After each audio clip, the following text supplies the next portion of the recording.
दोस्तों, ये सभी प्रश्न आपके एनटीपीसी 2025 में पूछे गए प्रश्न हैं।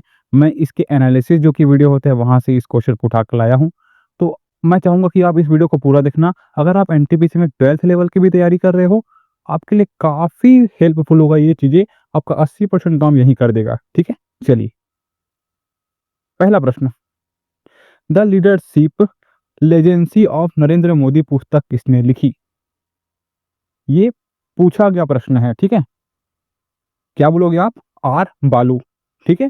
यह पुस्तक जो कि है नरेंद्र मोदी की नेतृत्व क्षमता, नीति और वैश्विक प्रभाव को उजागर करती है, जिसको लिखा गया है आर बालू द्वारा। ऑप्शन नंबर बी सही हो जाएगा, ठीक है? अगला प्रश्न, पीएम मोदी के प्रधान सचिव कौन है? ये भी प्रश्न पूछा गया आपके एग्जाम में। क्या बोलोगे आप? डी पी के मिश्रा, डी पी के मिश्रा, ठीक है?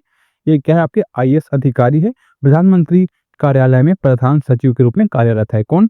डीपीके मिश्रा, ठीक है? ऑप्शन नंबर डी यहाँ पास सही हो जाएगा, ठीक है? अगला प्रश्न, संयुक्त राष्ट्र के अनुसार युवा की आयु श्रेणी क्या है? तो ये हो जाएगा आपका 15 से 24। ये प्रश्न पूछा गया आपके एग्जाम में। ये जितने भी प्रश्न मैं बताऊंगा सब आपके एग्जाम में पूछे गए हैं, तो आप इसको अच्छे से करना, आपके एग्जाम में पूछेगा, ठीक है?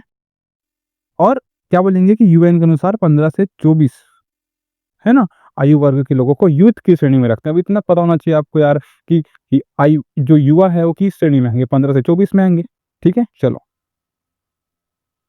अगला प्रश्न, ऊर्जा का ऐसा ही मात्रक क्या है? ये पूछा गया आपके एग्जाम में। क्या बोलोगे? जूल है, ठीक है? ऊर्जा का ऐसा ही मात्रक जूल है। ऑप्शन नंबर सी यहाँ पास सही हो जाएगा। अगला है आपका भील विद्रोह किस वर्ष हुआ? ये चीजें मैंने आपको पहले भी करा दिया, लेकिन ये आपके एग्जाम में पूछा गया है, तो अच्छे से कर लेना। मैं पहले बोलूँ, अगर आप 12th लेवल की तैयारी कर रहे हो एनटीपीसी की ना, तो जितना भी आपको मैं यहाँ पास वीडियो दे रहा हूँ, ये सभी इंपॉर्टेंट क्वेश्चन है, सबको कर लेना। आपका 80% काम यही खत्म हो जाएगा, ठीक है? क्या बोलोगे आप? 1818 में भील विद्रोह हुआ था, ठीक है? और क्यों हुआ था ये बताओ? तो अंग्रेज की जो नीति थी, कुछ ऐसी नीति बनाए थे, उसके खिलाफ में ये भील विद्रोह हुआ था, ठीक है भाई? और किसके द्वारा किया गया था? भील जनजाति द्वारा किया गया था। मैं जो बोल रहा हूँ उसको स्पष्ट रूप से समझिए आप, वही आपके लिए मजेदार होगा, ठीक है? चलिए, ये था बंगाल का विभाजन कब रद्द हुआ? तो ये 1911 में हुआ, ठीक है? और क्या बोलोगे, एक जन आंदोलन हुआ था ना, उसमें इसको रद्द किया गया था, ठीक है? तो क्या बोलोगे आप? 1911 में रद्द हुआ था बंगाल का विभाजन जो कि है, ठीक है? तो क्या बोलोगे आप? बताइए। 1905 में किया गया विभाजन 1911 में जन आंदोलन के बाद रद्द किया गया, यानी कि 1911 में किया गया, ठीक है? चलो, 900 करियर गोल करने वाला पहले फुटबॉलर कौन था? पूछा गया था आपके एग्जाम में, ठीक है? क्या बोलोगे आप इसको? क्रिस्टियानो रोनाल्डो, ठीक है? ये एक विश्व में पहले फुटबॉलर है जो कि उन्होंने 900 से अधिक गोल किए, है ना?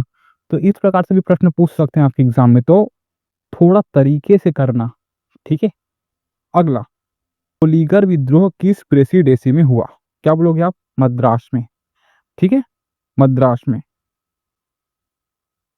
ठीक है ना? चलो, अगर आपका पुरानी जलोढ़ मिट्टी को क्या कहा जाता है? पूछा गया आपके एग्जाम में। क्या बोलोगे आप? बंगर, बंगर मिट्टी कहा जाता है, ठीक है? बंगर मिट्टी पुरानी जलोढ़ मिट्टी को कहा जाता है। ये कहाँ पाई जाती है? जो ऊंचे क्षेत्र होते हैं ना, वहां पे पाई जाती है। ये कौन सी? जलोढ़ मिट्टी, जिसको हम बंगार के नाम से जानते हैं, ठीक है? चलिए, ये कंप्यूटर से संबंधित क्वेश्चन पूछा गया था कि फाइल को स्थायी रूप से डिलीट करने की शॉर्टकट क्या है? शिफ्ट प्लस डिलीट दबा दो भाई, शिफ्ट प्लस डिलीट दबा दो, डिलीट हो जाएगा, ठीक है? चलो, ऑप्शन नंबर बी यहाँ पास सही होगा। अगला है, झारखंड का वन्य जीव अभ्यारण्य कौन सा है? वैसे तो बहुत है, इनमें कौन सा है? तो है दलमा। झारखंड का जो वन्य जीव अभ्यारण्य है वो है दलमा, ठीक है? और ये किसके लिए है बताओ भाई? हाथियों के लिए है, ठीक है? किसके लिए है? दलमा जो अभ्यारण्य है, जो वन्य जीव है, वो क्या है आपका? हाथियों के लिए है, ठीक है? चलो, ठीक है। आपका अभिगम पीटक में क्या बताया गया है? तो अभिगम पीटक में ये याद करने वाली चीज है, मनोविज्ञान और दर्शन बताया गया है। ऑप्शन नंबर बी यहाँ पास सही हो जाएगा, ठीक है?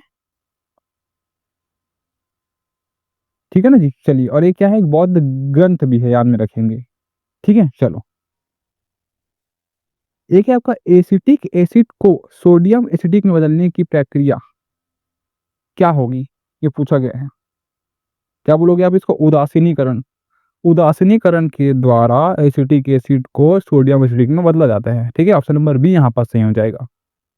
ये कोई भी क्वेश्चन मैंने अपने से उठा के नहीं लिए हैं, जो आपके रेलेवेंट टीपीसी 2025 वाले जो ग्रेजुएट लेवल की एग्जाम है उसमें पूछे गए हैं, सभी को मैं आपको ऑप्शन करके समझा रहा हूँ, जो कि आपके 12th लेवल एग्जाम के लिए बहुत ही इंपॉर्टेंट होने वाला है। ठीक है? चलो, अगला है, भारत का पहला यात्री ड्रोन कौन सा है? पहला यात्री ड्रोन बात करेंगे तो वरुण है, याद रखोगे भाई, है ना? जो कि मानव संचालित एक पैसेंजर ड्रोन था। ठीक है? ऑप्शन नंबर बी यहाँ पास सही हो जाएगा। चलो, केंद्र शासित प्रदेश में नगर परिषद की स्थापना कौन करता है? आपको एक केंद्र शासित प्रदेश ले लेते हैं हम किसी भी को, उसमें नगर परिषद की स्थापना कौन करता है? तो क्या करेगा? केंद्र सरकार। केंद्र सरकार के अधीन हो जाती है ये चीजें, तो ऑप्शन नंबर सी यहाँ पास सही हो जाएगा। ठीक है? चलो, क्या बोलोगे आप? कोन्याक जो जनजाति है वो नागालैंड में पाई जाती है। ठीक है? नागालैंड में जनजाति पाई जाती है आपका कोन्याक। ठीक है? चलो, एक है आपका लवर पुस्तक किसने लिखी? ये प्रश्न पूछा गया है। ठीक है? ये प्रश्न मैं कहीं उठा के नहीं लाया हूँ, पूछा गया है, याद रखो। तो पूछे गए प्रश्नों को नहीं करोगे तो क्या करोगे आप बताइए? तो क्या बोलोगे? एमिली हेनरी ने लवर पुस्तक लिखी है। ठीक है? एमिली हेनरी ने लवर पुस्तक लिखी है, याद में रखेंगे। ऑप्शन नंबर ए यहाँ पास सही चले जाएगा। अगला प्रश्न है आपका, एक और अश्वत्थामा। ठीक है? एक और अश्वत्थामा के लिए साहित्य अकादमी पुरस्कार किसे मिला? किसे मिला? चमन अरोड़ा को मिला, ये पूछा गया है। ठीक है? क्या बोलोगे आप? और ये जो रचना थी वो पंजाबी भाषा की, याद में रखेंगे। ठीक है? जिसको चमन अरोड़ा को मिला है। ठीक है? ऑप्शन नंबर बी यहाँ पास सही होगा। अगला बताइए भाई, उत्तरा पथ किन्हें जोड़ता है? ये क्या होगा? उत्तरा पथ किन्हें जोड़ता है? तो किसको जोड़ता है? गंगा किनारे शहरों से तक्षशिला, ये पूछा गया था और यही आपके ऑप्शन में था। ठीक है? तो क्या बोलोगे आप? जो क्या करता है, उत्तर पश्चिम से जोड़ता है किसको? गंगा किनारे शहरों से तक्षशिला को। ऑप्शन नंबर बी यहाँ पास सही हो जाएगा। अगला है, संविधान का कौन सा अनुच्छेद देश में कहीं भी बसने का अधिकार देता है? ये आपके एनटीपीसी 2024 ग्रेजुएट लेवल में पूछा गया है। 100% चांस बनते हैं आपके अंडर ग्रेजुएट लेवल में पूछे जाने के। तो क्या बोलोगे? अनुच्छेद 19 ए ई, ये जो की है अनुच्छेद 19 ए ई, ये जो की है, क्या बोलेंगे? देश में कहीं भी बसने का अधिकार देता है। ठीक है? चलिए, ऑप्शन नंबर बी यहाँ पास सही हो जाएगा।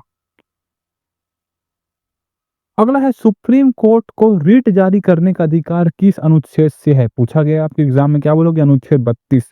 अनुच्छेद 32 में क्या बोलेंगे कि एक मौलिक अधिकार है जिसमें रक्षा हेतु रिट जारी करने का शक्ति, पावर मिलता है ये सुप्रीम कोर्ट को। ठीक है? चलो, अब बताओ भाई, कृषि में सिंचाई के लिए सबसे अधिक योगदान किसका है? तो कृषि में सिंचाई के लिए सबसे अधिक जो योगदान है वो भूजल कुएं का है। ठीक है?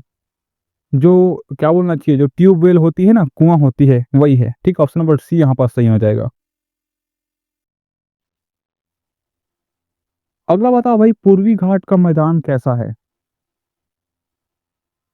तो भाई जो पूर्वी घाट की बात करेंगे तो पहाड़ी हो जाएगा, तटीय हो जाएगा। ठीक है? तो क्या बोलोगे? ऑप्शन नंबर सी यहाँ पास सही हो जाएगा। ठीक है ना? चलो,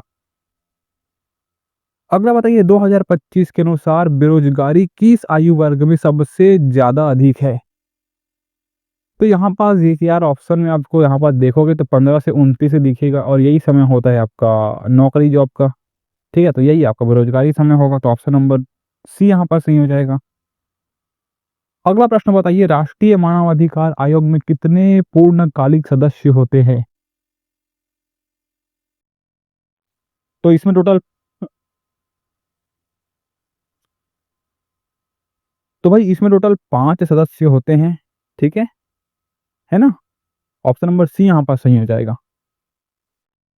अगला बताइए एमएस वर्ड में डॉक्यूमेंट सेव करने की शॉर्टकट कुंजी क्या है? ये मैंने ए टू जेड आपको करवा दिया, जाके प्लेलिस्ट में देख लेना, ठीक है, कि कौन सी प्ले कुंजी क्या है, कौन से बट तो टैब है वो किस में काम करेगा।